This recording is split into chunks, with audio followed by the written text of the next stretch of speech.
You are watching TV Next. ഇന്ന് നമ്മളിപ്പോൾ ഇവിടെ ചെയ്യുന്ന ഒരു ചെറിയ പ്രോഗ്രാം. ഇത് വലിയ പ്രോഗ്രാമല്ല, പക്ഷേ എങ്കിലും നമ്മുടെ കാഴ്ചപ്പാടുള്ളത് വലുതാണ്. പഴയ പാട്ടുകൾ ഗായകരെ വെച്ചിട്ട് വിഷ്വലി ചെയ്യുന്നുണ്ട്. ഇപ്പം സാറ് വെള്ളായണിയിലൊക്കെ ഷൂട്ട് ചെയ്യുന്ന അറിയുകയുണ്ടായി. എന്തായിരുന്നു ആ ഒരു എക്സ്പീരിയൻസ് എന്ന് പറയുമ്പോൾ നമ്മളെ വല്ലാണ്ട് ആയിപ്പോയി. കാരണം ഒരു ഗായികയെന്ന് മാത്രം കണ്ടിരുന്ന ആർട്ടിസ്റ്റുകൾ ചെയ്യുന്നു, ലിപ് മൂവ്മെൻറ്റ് കറക്റ്റായിട്ട് അവർക്ക് ചെയ്യാൻ പറ്റും. കാരണം അവർ പാടിയതാകുമ്പോൾ പിന്നെ ആ പാട്ടിൻ്റെ ഭാവം ഉൾക്കൊണ്ടുകൊണ്ട് അവർ ചെയ്തപ്പോൾ വളരെ സന്തോഷം തോന്നി. നേരത്തെ ഇതൊക്കെ പുറത്ത് ചെയ്യണമായിരുന്നു എന്ന് തോന്നി.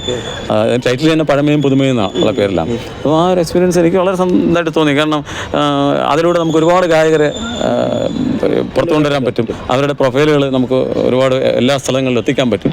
അങ്ങനെയുള്ള ഒരുപാട് അഡ്വാൻറ്റേജ് ഇതിനകത്തുണ്ട്. അതുകൊണ്ട് വളരെ സന്തോഷം തോന്നി കണ്ടപ്പോൾ. അപ്പോൾ ആദ്യം ഒന്ന് വെറുതെ ചെയ്ത് നോക്കാമെന്ന് വിചാരിച്ചാണ്. ഇപ്പോൾ പിന്നെ അതൊരു വളരെ കുറച്ചുകൂടെ സീരിയസ് ആയിട്ട് എടുക്കാമെന്ന് വിചാരിക്കുന്നു. അപ്പോൾ ആ ഒരു രീതിയിലാണ് ചെയ്തത്. ഞാൻ വളരെ മാനസികമായി സാറ്റിസ്ഫൈഡ് ആണ്. എൻ്റെ പ്രൊഡക്ഷനാണ് റസാന ക്രിയേഷൻസ് എന്നുള്ള പ്രൊഡക്ഷൻ. പക്ഷേ എൻ്റെ കൂടെ പനച്ചമൂടി ഷാജഹാൻ എന്ന് പറയുന്ന വ്യക്തിയുണ്ട്. നമ്മുടെ ഇവിടുത്തെ സാംസ്കാരിക മേഖലയിൽ വളരെ സജീവമായിട്ട് നിൽക്കുന്ന ആൾ. അദ്ദേഹം കൂടെ ഉള്ളതൊരു എൻ്റെ ഒരു വലം കൈ പോലെ എനിക്കൊരു സപ്പോർട്ടുള്ള അദ്ദേഹം കൂടെ ഉണ്ട്. പിന്നെ അതുകൂടാതെ എൻ്റെ ക്യാമറ ചെയ്യുന്ന സദൻ ടോപ്പ് എന്ന് പറഞ്ഞിട്ട് ചെമ്പൂരുള്ള സദൻ ടോപ്പുണ്ട്. അതുപോലെ അജയ് വെളരിപ്പണ റെക്കോർഡ് സൗണ്ടറിസ്റ്റാണ്. ഇത് പുള്ളിക്കാരനെന്ന് പറയുമ്പം നമ്മൾ കാണുന്നതല്ല, വളരെ കുറെ കൂടെ റേഞ്ചുള്ള ആളാണ്. ദാസാറിന് പോലും പാട്ടെഴുതി കൊടുത്ത് പാടിക്കാൻ സാധിച്ച ഒരു ഭാഗ്യം കിട്ടിയ ഒരാളാണ്. അപ്പോൾ തരങ്ങളിക്ക് വേണ്ടി പാട്ടൊക്കെ എഴുതിയിട്ടുണ്ട്. അപ്പോൾ അദ്ദേഹത്തിന് കിട്ടിയത് വലിയ ഭാഗ്യമാണ്. പിന്നെ അതുകൂടാതെ സമീർ കെ തങ്ങൾ എന്ന് പറഞ്ഞിട്ട് എൻ്റെ ഒരു PR ആയിട്ട് വർക്ക് ചെയ്യുന്ന വ്യക്തിയുണ്ട്. അങ്ങനെ ഞങ്ങൾ 5 പേരാണ് ഇതിനകത്ത് സജീവമായിട്ടുള്ളത്. പിന്നെ ഒരു എഡിറ്റർ പയ്യനുണ്ട്, ഷിബിൻ എന്ന് പറഞ്ഞിട്ട്. അവന് കുറച്ച് സപ്പോർട്ട് ചെയ്യുന്നുണ്ട്. ബാക്കിയെല്ലാം നമ്മൾ തന്നെ അങ്ങ് ചെയ്യുന്നു. കാരണം ഇത് വലിയൊരു ബൃഹത്തായ പദ്ധതിയൊന്നുമല്ല ഒരു കണക്ക് നോക്കുമ്പോൾ. പക്ഷേ എന്നാൽ അതിൻ്റെതായ ഒരു മൂല്യമുണ്ട് എന്ന് മനസ്സിലാക്കുന്നു.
PR-യുടെയാണ് ഇതിൽ റോളുണ്ട്.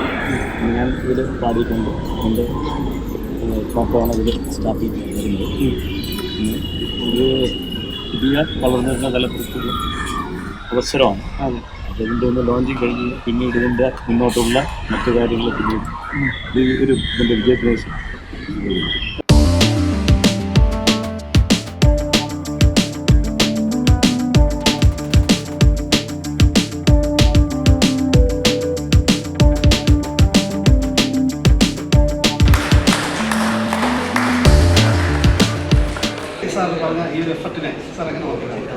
നസീർ ഇപ്പം ചെയ്തിരിക്കുന്നത് വളരെ നല്ല ഒരു മെത്തേഡാണ് ഉപയോഗിച്ചത്. കാരണം വെച്ചാൽ ഇത് ജനങ്ങൾ കാണണം. കാരണം എന്താ പറയുക, പുതിയ ആൾക്കാരെ രംഗത്തേക്ക് കൊണ്ടുവരിക എന്നുള്ളത് ഏറ്റവും വലിയ നല്ല കാര്യമാണ്. അതാണ് നസീർ ചെയ്തിരിക്കുന്നത്. നസീറിനെ വളരെ വർഷത്തിന് മുമ്പേ പരിചയമുള്ളതാണ്, ഞാൻ പറഞ്ഞിട്ടുണ്ട്. അപ്പോൾ നസീറിന് ഇങ്ങനെ ഒരു തീരുമാനം എടുത്തത് നന്നായി. കാരണം ഒരുപാട് പുതിയ ഇപ്പോൾ മിനി തന്നെ വളരെ നന്നായിട്ട് പറയും, നല്ല വോയിസാണ്. അപ്പോൾ അവർക്ക് തീർച്ചയായിട്ടും സിനിമയിൽ വരേണ്ടതാണ്. അപ്പോൾ അതുപോലെ ഇത്തരം ആർട്ടിസ്റ്റുകളൊക്കെ കണ്ടെത്തിട്ട് അവരെല്ലാം സിനിമയിലും മറ്റു രംഗത്തേക്ക് നന്നായി വരട്ടെ എന്നാണ് ആഗ്രഹിക്കുന്നത്. കാരണം ഒരുപാട് പേര് നമ്മളറിയാതെ പിന്നിലുണ്ട്, ഒരുപാട് പേര്. അവരൊക്കെ വരാൻ ഒരു അവസരം ഒരുക്കുകയാണ് നസീർ ഇപ്പോൾ ചെയ്തത്. പഴമയും പുതുമയും കൊണ്ട് അത് നന്നായിട്ട് കൊണ്ടുവരുന്നത്. കാരണം അത് നല്ല ഇതാണ്. കാരണം സ്റ്റേജിൽ പാടുകയും അത് വിഷ്വലി ആക്കുകയും ചെയ്യുന്നത് വളരെ നല്ല കാര്യമാണ്. എല്ലാ ആശംസകളും ഞാൻ അതിന് വേണ്ടി നേരിടുന്നു. ജോഷി സാറിനെ സംബന്ധിച്ചിടത്തോളം ബഹുമാന്യനായ നസീർ സാറിൻ്റെ ഒരു ഗുരു തന്നെയെന്ന് പറയാം. ധാരാളം പരിപാടികൾ സൗദി അറേബ്യയിലും ഗൾഫിലുമൊക്കെ നടത്തിയ പരിപാടികളിൽ നസീർ സാറിൻ്റെ പ്രോഗ്രാമുകളിൽ സംബന്ധിച്ചിട്ടുള്ള പ്രശസ്തനായ ഒരു സിനിമ സംവിധായകനാണ് നസീർ സാർ. അദ്ദേഹം നമ്മുടെ തലസ്ഥാന നഗരിയിൽ പല സാംസ്കാരിക പരിപാടികളിലും സംബന്ധിക്കുകയും ധാരാളം സീനിയറും ജൂനിയറുമായ പല നടന്മാരെ അവതരിപ്പിച്ചുകൊണ്ട് മലയാള ചലച്ചിത്രത്തിന് ഒരുപാട് സംഭാവന നൽകിയ പ്രശസ്തനായ വ്യക്തിയാണ്.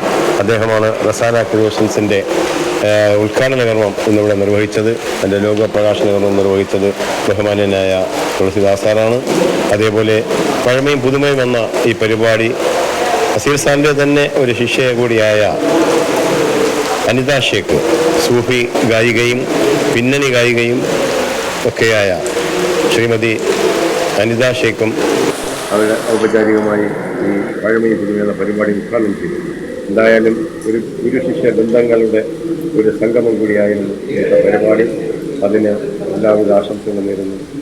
എല്ലാവർക്കും ഈ ചാനൽ സബ്സ്ക്രൈബ് ചെയ്യാൻ റെഡ് ബട്ടൺ ക്ലിക്ക് ചെയ്യുക.